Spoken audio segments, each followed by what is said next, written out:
I'm Mark Dresner, and this is the Research Insider, a special interview series featuring experts and thought leaders in market research, consumer insights, and media intelligence. Joining me today is Girish Joshi. He is the Director of Customer Insights at eBay. Girish, welcome to the Research Insider. Thank you.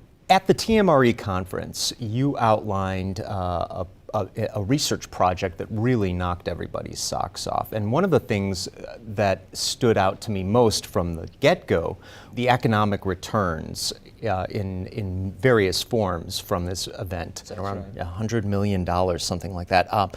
Would you outline the project for our audience briefly? Sure. So the problem that we were trying to address is one that most businesses face. It's how do you improve customer retention? And we thought that we were making progress because we had implemented initiatives based on our survey data.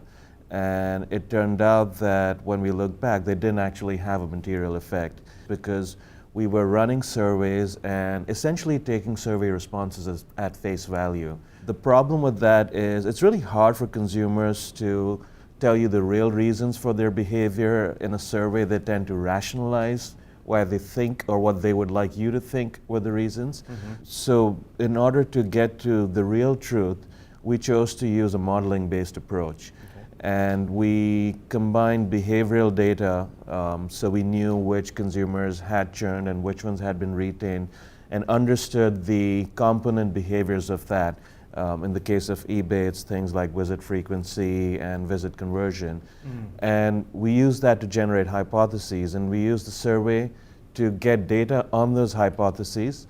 But instead of trying to validate those hypotheses directly from the survey, we combine that with our behavioral data to create a sort of predictive model. And we were using the model to infer which of the responses in the survey were actually linked to behavioral outcomes. And because we use the model to make the inference rather than relying on the consumer to tell us the truth, we actually got much better answers because we were able to eliminate our dependence on the rationalization you get in the survey. The business value we've realized is in the 9 figures, and honestly, I think we've only scratched the surface because it hasn't been that long since we started acting on the insights that we got. You were working at the individual customer level. That's right. Yeah. Why was this important? What would have happened, for example, if you'd worked at the aggregate level? In this case, we would have actually seen an aggregate increase in visit frequency.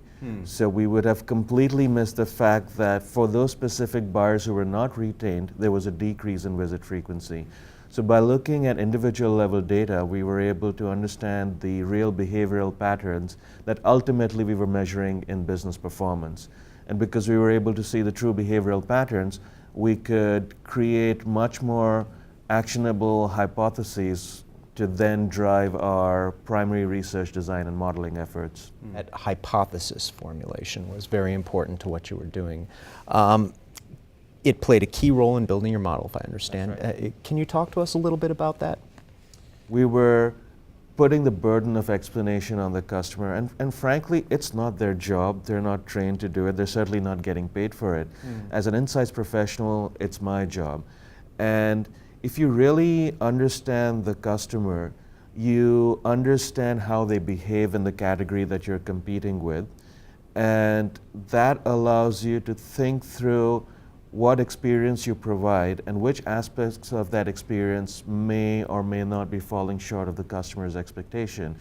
Really, it's an exercise in turning your implicit understanding of the business and the customer into explicit hypotheses to drive action in a particular business case.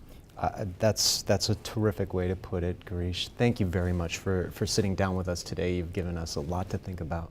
Thank you. Thanks for the opportunity. Pleasure. And that concludes this episode of the Research Insider. I'm Mark Dresner, and you've just heard the Insight Scoop.